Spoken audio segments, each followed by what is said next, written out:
up, YouTube? It's your boy JB, aka the King of Soul, and today we got some Jordan 1s to look at. The Air Jordan 1 Retro High OG and that Chicago colorway. Now this is the Reimagined, edition that they are calling Lost and Found. Make sure you guys like and subscribe to the channel. If you dig the content, do me a favor, make sure you hit that share button. These videos that we do on this channel are strictly for review purposes, so if you do have any questions or comments, definitely feel free to leave those below. But without further ado, I ain't gonna hold y'all. Let's just get into the shoe. So when this particular sneaker came out, when images surfaced, I was like a lot of you guys. I was just hoping they would just give us a regular Air Jordan 1, Chicago. They kind of went along with some sort of story behind this, so they went with more of a vintage vibe.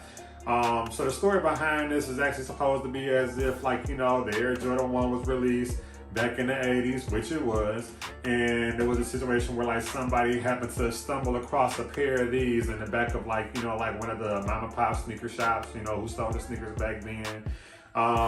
The box top, that's a little bit different. Was supposed to be a situation where they just found some sort of box top and just put it on the top of the box here, which is why the top is a little bit different, and then the bottom is consistent with what you will find with any other Air Jordan 1. So I'm gonna go ahead and give you guys a 360 of the box. Now at the bottom, of course, you do have your Air Jordan 1 Wings logo, and then your other Nike branding. On the front of the box, of course, you will see your box tag, and then of course you will have it's like a sticker that they have on here, like a stale sticker, just kind of playing into the whole vintage vibe. But when you open the shoe box, you are met something that was a little interesting. They do have this carbon copy receipt. Now this is supposed to be as if you walked into the store, you made a purchase, and then they actually have one of those receipt books where they'll write up description of the item, and then it'll have a carbon copy with the bottom of it. So that's what that actually what this was for. Now Sandy Bros Sneaker Depot, of course, that's not a real store, but it just plays into the whole nostalgic vintage vibe of it.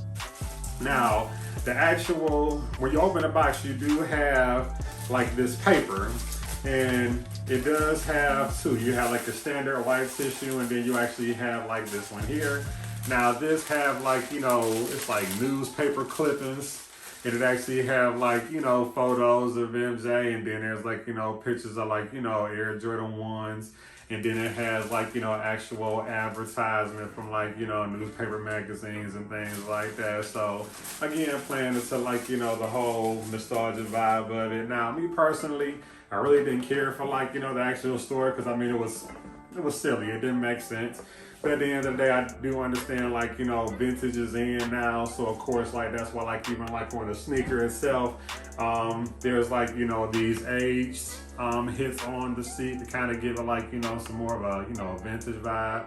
But there you go, Air Jordan 1 Retro High OG, Lost and Found. So let's start with the right sneaker. And then we're going to start with the lateral side of the shoe. Now overall build of this sneaker is just like any other Air Jordan 1. So of course let's start with the mid panel. So you have this cracked white leather, and as far as the actual quality of it, I mean, it's decent. It's not superb, but at the end of the day, it's not shattered backboard, because I know a lot of y'all gonna ask. But it's just what you would expect from any other Air Jordan 1. So it's not tumble. That is a cracked leather. Then of course you have your black Nike swoosh. Then going towards the back, you do have these two panels here, and it is dyed. It's red. It's leather dyed in red. Now the only thing that's a little bit different was on the Wings logo here, they did go with more of an embossing effect, which is kind of different from what we'd expect with most Air Jordan 1s. And then going across the collar of the sneaker, you do have this cracked leather. Now, let me be clear, because I know it's a lot of people out there, and it's you will see images or you'll watch videos. I've seen a few of these resale pairs. this happens to be the most inconsistent thing on all of the shoes.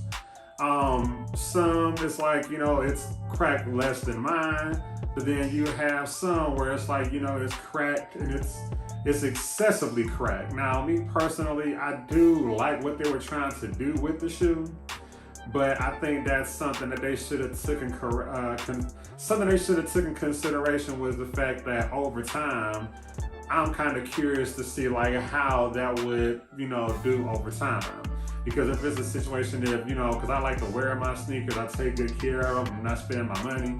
So if it's a situation if like, I take care of mine, but it's like, I go to wear it, the next thing you know, I got leather, chipping and falling everywhere. Like, that's not a good look. So at the end of the day, like, I wish that was something that they did take in consideration, but that's just me personally. Then when you go to like the front of the shoe, and there's your toe box. Now, you do have like, this hint of red leather here, and that's going, across throughout the whole color blocking of the shoe. Then you have like this white leather here. This does have like, more of that cracked white leather, too. The shoe does come unlaced, and it does have the sail cream white laces. And then it also has like, some black laces. I went with white. I just feel like it was a cleaner look. Then like on the tongue, you do have like, that nylon that you would, see with any other Air Jordan 1 that does have like that aged cream sail kind of color. And then like on the, top of the, tongue, you do have the red Nike tag with the Nike Air branding in white. Going into the medial side of the shoe, consistent with the other side as well. Red along the panels, black Nike swoosh, more of that cracked white leather. Now, one thing that I didn't talk about on the other side was the actual midsole. Now, on the midsole, you do have, it's like a cream, like I said, again, they're going with that aged vintage vibe. So like this is kind of like in a cream, yellowish white color versus like this being white. And the colors don't clash at all. I mean, it does give the shoe a little bit more character. Now, that's one thing I do like about the shoe, because there's like other sneakers, that they, other Air Jordan 1s that they did like that I feel like it always has a little bit more character. Then like you go to the bottom of the sneaker, you do have like the standard Air Jordan 1. Now, one thing that they did do a little bit different, now it is in red, but they do have like, these speckles of white to kind of give it like, that age, as if like the rubber was kind of like, again, distressed and everything like that. So I feel like that was a good, addition to the sneaker as well. And of course, there's the back of the shoe, hourglass on the butt. Now, this is the left sneaker. Left sneaker is the same. There's the lateral side. There's your medial side. Nothing different on this shoe. So I mean, overall with this particular sneaker, I mean, I give it a 9 out of 10. Comfort of the sneaker, just like any other Air Jordan 1, nothing too, too different. My actual like thoughts on it, like I said, I wish they would have just gave us like a regular, Air Jordan 1, but I get why they tried to do something, different. From what they did like with any of the other, Chicago ones that they released in the past. But at the end of the day, I mean, I feel like the best thing about it is, like the vintage, like yellow, the cream going across, like, the midsole. I do like this here, this embossing on the actual logo and everything. That was a little bit different.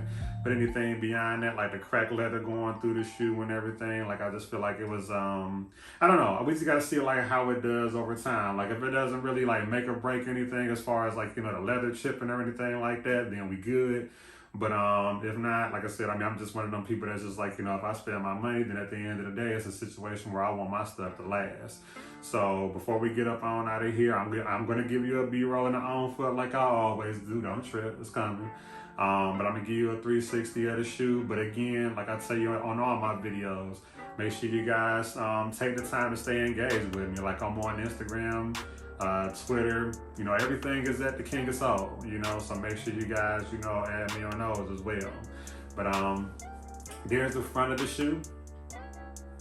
There's the right lateral side. There's the left lateral side.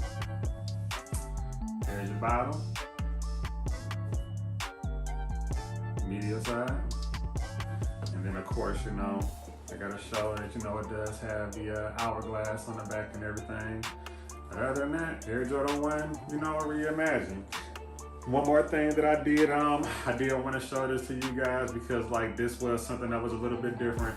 Now the actual insole of the sneaker, instead of like, you know, that blue that they be having, like they did go with this this Dream Cell synthetic black insole on the sneakers. It doesn't really, I mean, it does add a little bit extra comfort to the sneaker, but I mean, it just still feels like any other Air Jordan 1. And these do fit, you know, true to size. So when there's, you know, if any of you are worried, like, you know, out there, like if they run small or anything like that, they fit just like any other Air Jordan 1. So I wouldn't really, you know, trip on that. But yeah, like just, you know, stick with your regular size. These fit true to size. But like I said, I'm gonna go ahead and get you guys a B-roll and a on foot, but that's it. Until next time, see you later.